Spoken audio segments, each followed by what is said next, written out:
하심으로 새벽기도에 시작하도록 하겠습니다. 전능하사 천지를 만드신 하나님 아버지를 내가 믿사오며 그 외아들 우리 주 예수 그리스도를 믿사오니 이는 성령으로 잉태하사 동정녀 마리아에게 나시고 본디오 빌라도에게 고난을 받으사 못 박혀 죽으시고 장사한 지 사흘 만에 죽은 자 가운데서 다시 살아나시며 하늘에 오르사 전능하신 하나님 우편에 앉아 계시다가 저리로서 산자와 죽은 자를 심판하러 오시리라. 성령을 믿사오며 거룩한 공회와 성도가 서로 교통하는 것과 죄를 사하여 주시는 것과 몸이 다시 사는 것과 영원히 사는 것을 믿사옵나이다. 아멘. 찬송가 342장 찬양하겠습니다. 342장입니다. 너 시험을 당해 함께 찬양하겠습니다.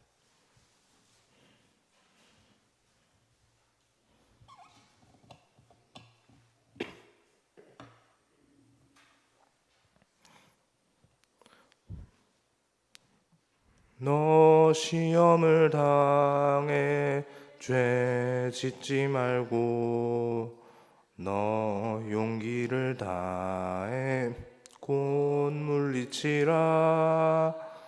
너 시험을 새 힘을 얻고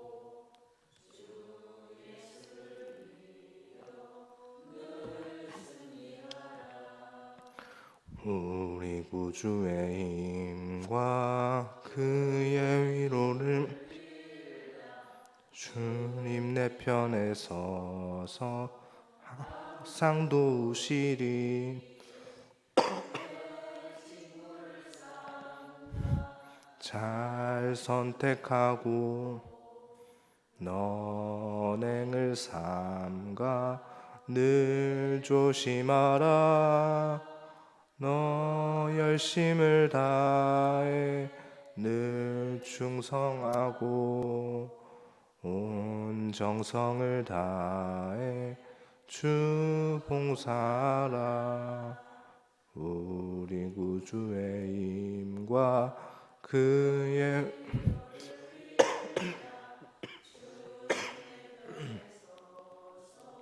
항상 도우시리. 잘 이기는 자는 상 받으리니 너 낙심치 말고 늘 전진하라. 내 구세주 예수 힘 주시리니 주 예수를 믿어 우리 구주의 힘과 그의 위로를 내 편에 서서 항상 도우시리. 아멘. 이 시간 함께 보실 하나님의 말씀은 열왕기하 18장입니다. 열왕기하 18장 1절에서 16절까지 말씀 함께 보겠습니다. 열왕기하 18장입니다. 열왕기하 18장 1절에서 16절까지 말씀 보겠습니다.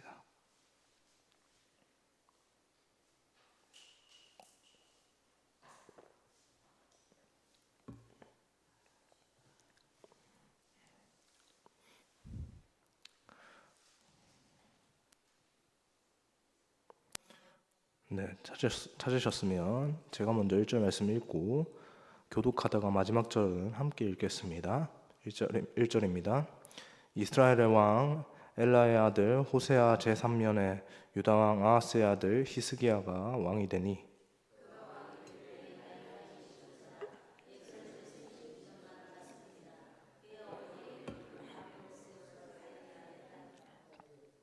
히스기야가 그의 조상 다윗의 모든 행위와 같이 여호와께서 보시기에 정직하게 행하여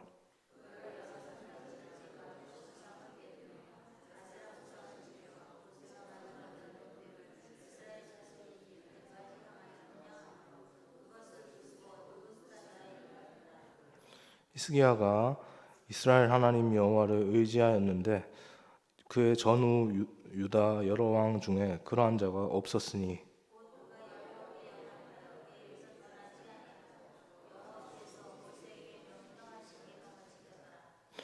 여호와께서 그와 함께 하심에 그가 어디로 가든지 형통하였더라. 저가 아수르 왕을 배반하고 섬기지 아니하였고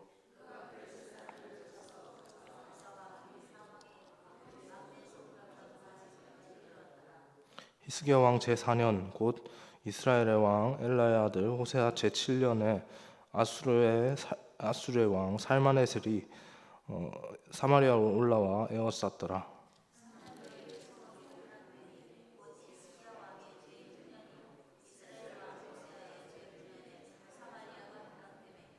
아수르 왕이 이스라엘을 사로잡아 아수르에 이르러 고산 강가에 있는 할라와 하볼과 메대 사람의 여러 성읍에 두었으니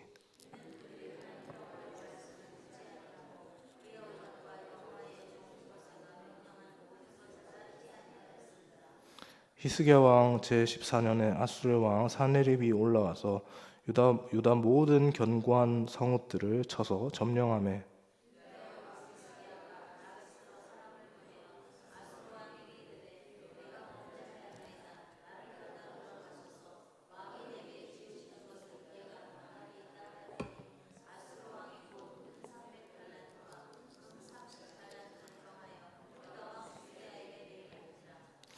히스기야가 이에 여호와의 성전과 왕궁 곳간에 있는 은을 다 주었고 저가 유다의 선전의 금과 자기가 모든 기둥에 입힌 금을 벗겨 모두 아수르 왕에게 주었더라. 아멘. 여러분, 오늘 본문에 등장하는 히스기야는 분열 왕국 남유다의 3대 선한 왕 중에 한 사람입니다. 그렇게 평가받는 임금들 가운데 속하는데 히스기야가 그런 평가 3대 선한 왕이라고 하는 이러한 평가를 받은 이유는 오늘 본문에서도 확인할 수 있던 것처럼 성전을 개혁하고 또 유월절과 예배 형식을 참되도록 그렇게 개혁하였기 때문인데요. 본문 4절은 히스기야 왕의 개혁의 내용이 어떻게 되었는가 그것을 소개하고 있습니다. 산당을 헐고 돌기둥의 우상을 깨뜨렸고 또 아세라 여신상을 찍어버리고 우상이 되어버린 그 모세 시대 때부터 전해 내려오는 그런 기념물과 같은 이 놋뱀을 부수어서 그 놋뱀을 부수고 느후사단이다라고 그렇게 이름하게 했던 것, 그것이 모두 히스기야의 업적이었습니다. 이 느후사단이라고 하는 것은 원어적인 의미로 단순한 놋쇠 조각이라고 그렇게 볼 수 있는데요.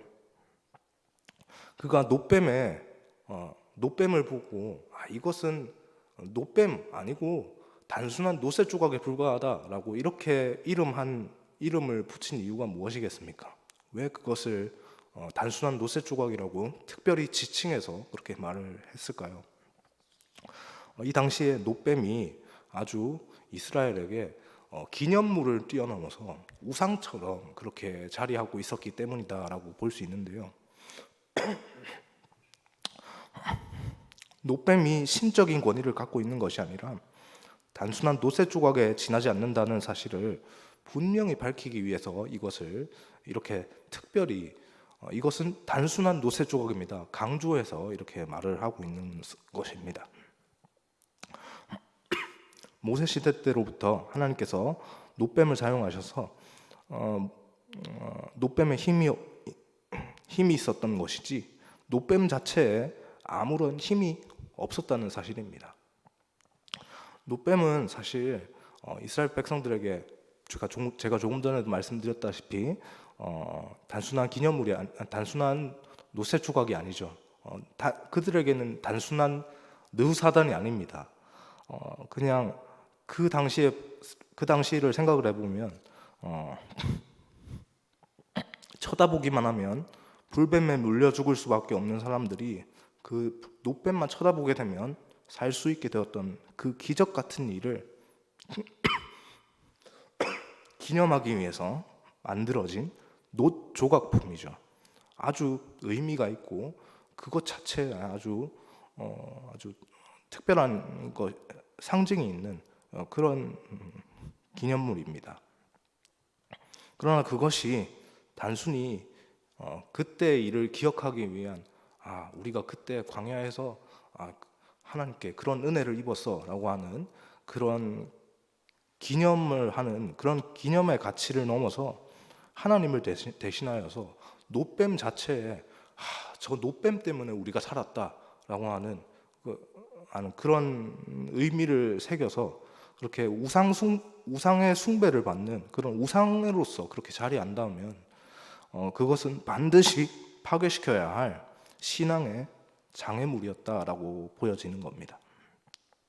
그리고 히스기야는 그것을 분명하게 파악하고 확실하게 단호하게 정리한 것이죠. 그는 오늘 본문 5절 6절 말씀처럼 이스라엘 하나님 여호와만을 신뢰하였습니다. 유다의 모든 왕 중에 그렇게 하나님을 잘 의지한 왕이 없을 정도인데요. 그는 모든 일에 여호와 하나님께 연합하여 그를 따르며 순종하고 여호와께서 모세에게 명령하신 모든 계명을 지켰습니다.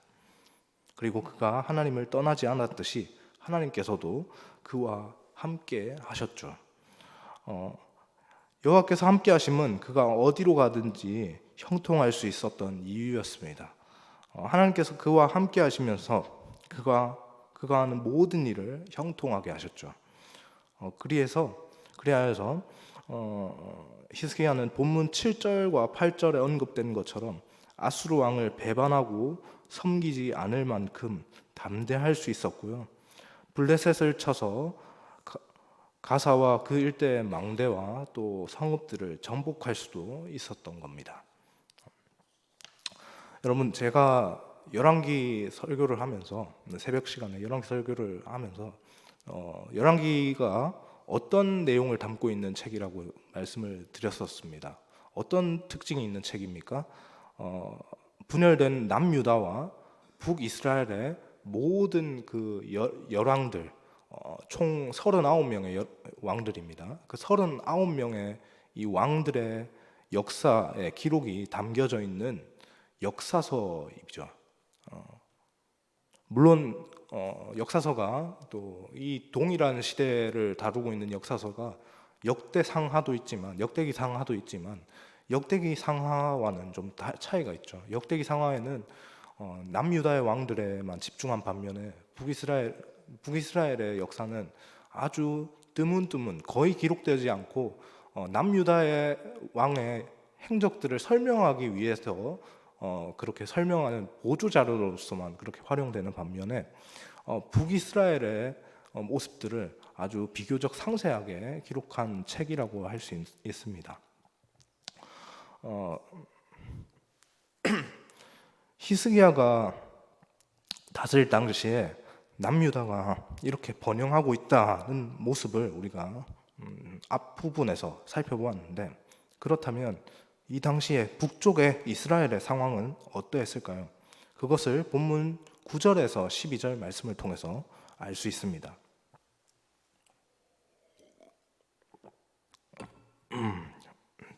당시에 이스라엘은 국가적으로 내란 사태가 반복적으로 일어나면서 굉장히 어수선했고요. 북이스라엘 말입니다. 북이스라엘은 뒤로 가면 갈수록 반란이 계속해서 거듭해서 계속 일어나는 겁니다.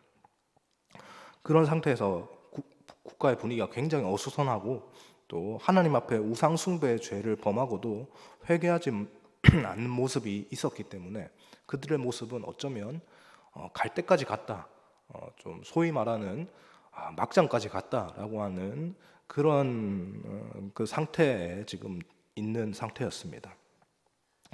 결국 하나님께서 아수르 왕 살마네셀을 통해서 그렇게 북이스라엘을 멸망시키셨죠. 그들이 이런 비극적인 상황을 맞이하게 된 이유, 무엇 때문일까요? 무엇 때문에 이들이 그렇게 비극적인 종말을 맞이하게 되었을까요? 본문 12절 말씀입니다. 12절 말씀을 함께 읽겠습니다. 이는 그들이 하나님 여호와의 말씀을 듣지 아니하고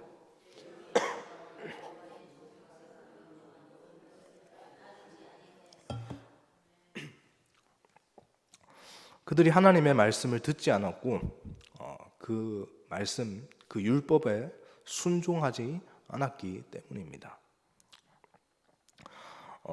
한편 역사적인 흐름상으로 이렇게 아수르가 북이스라엘을 멸망시켰다면 아수르 왕 살마네셀이 북이스라엘을 멸망시켰다면 북이스라엘의 그 다음 타겟은 누가 될까요? 북이스라엘을 멸망시킨 아수르가 그냥 가만히 있겠습니까? 가만히 있지 않을 겁니다. 가만히 북이스라엘만 점령하고 그렇게 돌아가지 않겠죠. 그 다음 타겟은 남유다가 될 겁니다. 왜냐하면 우리가 방금 전에 보았던 그 7절의 내용을 보면 히스기야가 어떤 행동을 했습니까? 아수르 왕을 따르지 않고 그렇게 강직하게 자신의 개혁하는 모습들을 그렇게 밀고 나갔던 그런 모습들을 볼 수 있었습니다. 아수르 왕이 그걸 보기에 좋았을까요? 아수르 마음에 그것이 좋았을까요? 좋지 않았겠죠. 이자들에게 본때를 보여줘야겠다라고 하는 그런 마음이 분명히 있었을 겁니다. 그런 가운데 북이스라엘 쳐들어왔고 북이스라엘을 멸망했습니다. 그럼 이제 어디로 향하겠죠? 남유다로 향하게 될 겁니다. 남유다로 가서 본때를 보여줘야지라고 하는 그런 생각들 할 겁니다. 그렇게 내려온 게 지금 살마네셀 왕의 아들이었던 사네립 왕이 되었을 때 그렇게 아수르의 왕 사네립이 아버지 때 있었던 그 일을 가지고 이렇게 침략을 하는 것이죠. 본문 13절 16절에는 13절에서 16절 말씀을 보면 북이스라엘을 멸망시킨 아수르가 남유다를 첫 번째로 침공한 것에 대한 일이 기록되었습니다. 히스기야 왕이 유다를 다스린 지 14년째 되던 그 해에 아수르 왕 살마네셀 왕의 아들입니다. 살마네셀 왕의 아들이었던 사네립이 유다를 침공합니다. 유다 또한 아수르의 압도적인 군사력 앞에 북이스라엘처럼 속수무책으로 그렇게 무너졌는데요. 상황이 이렇게 되자 히스기야는 사네립에게 두 손 두 발 다 들고 우리가 더 이상 못합니다. 항복하겠습니다. 라고 그렇게 백기투항해버립니다. 어떻게 얘기합니까? 두 손 두 발 다 들고 그가 원하는 요구, 그가 원하는 대로, 당신이 원하는 대로 다 들어주겠습니다. 그렇게 이제 항복을 하죠. 사네립은 요구합니다. 은 300달란트와 금 30달란트 이렇게 이 얘기를 요구를 했는데요. 그걸 우리한테 넘겨라, 달라라고 얘기를 했는데요. 이 양에 대해서 여러분 300달란트, 30달란트 이렇게 얘기를 하니까 쉽게 이게 감이 잘 오지 않지 않습니까? 이 양이 얼마나 되는 거야? 30달란트, 특별히 이제 30달란트 얘기를 하다 보면 저희 이제 과거에 이제 어렸을 때 이제 주일학교에서 하던 뭐 달란트 시장 뭐 그런 것들 보면 달란트 해봐야 뭐 상징적으로 이제 종이 한 장 뭐 이렇게 해가지고 막 달란트 1달란트 2달란트 주고 막 이렇게 했던 그런 이미지들이 우리에게 기억으로 남아있기 때문에 얼마 되는 거야? 그래도 뭐 비싼 건 아니겠지라고 하는 이런 정도의 생각을 할 수 있는데 금 30달란트, 은 300달란트가 양이 금 1톤이고요. 그리고 은이 10톤입니다. 엄청난 양이죠. 정확하진 않지만 약 그 정도 됩니다. 그 정도의 어마어마한 양이죠. 이 양을 확보하기 위해서 히스기야는 왕궁에 있는 금과 은을 닥치는 대로 그 벽에 발려져 있던 그 금박들 이런 것들 다 벗겨내면서까지 이렇게 악착같이 다 완전히 싹싹 끌어모아가지고 그렇게 아수르 왕에게 바쳤던 그런 굴욕적인 역사입니다. 그런 모습이 이제 오늘 본문 마지막까지 이렇게 기록이 되어 있는데요. 말씀을 정리하겠습니다. 여러분, 히스기야의 이런 모습 가운데 중요한 것이 빠져 있습니다. 전반부와 후반부의 히스기야 모습의 가장 차이는 무엇입니까? 가장 차이가 무엇입니까? 전반부에는 하나님의 말씀을 따라서 하나님이 기뻐하시는 대로 이렇게 초점이 하나님께 있습니다. 하나님께 초점을 두고 하나님 중심으로 그렇게 하나님께서 기뻐하시는 일 향해서 그렇게 달려갔다면 후반부의 내용에 하나님이 있습니까? 하나님이 없습니다. 하나님 빠져 있습니다. 그러한 위기 상황이 닥쳤을 때 히스기야 왕에게 하나님께서 원하셨던 것은 무엇일까요? 두 손 두 발 다 들고 아수르 왕 사네립에게 항복하는 것이 아니라 두 손 두 발 다 들고 하나님께 나아가는 것입니다. 하나님께 나아가서 하나님, 전 못합니다. 저희 못해요. 하나님, 제발 좀 도와주세요. 저희 좀 도와주세요. 라고 하나님께 나가서 하나님께 구하는 것이 하나님께서 그에게 원하시는 것이었죠.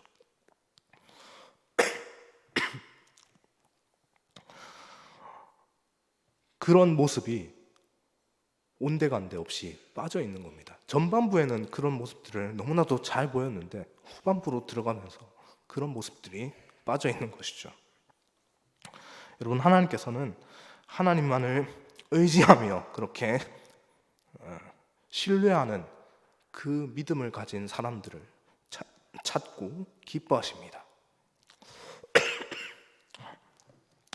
눈앞의 위기를 모면하려고 인간적인 방법, 항복은 인간적인 방법이죠. 이 위기 순간만을 일단 넘겨보자 라고 하면서 임시적인 방편으로 잘못했어요. 제가 당신이 원하는 거 다 들려드릴게요 라고 하는 것, 이런 인간적인 방법을 사용하는 대신에 어떻게 해야 합니까? 하나님께 나아가서 하나님 도와주십시오. 제발 도와주십시오. 저희 할 수 있는 거 아무것도 없습니다. 도와주십시오. 저 강대한 아수르 저희가 상대할 수 없습니다.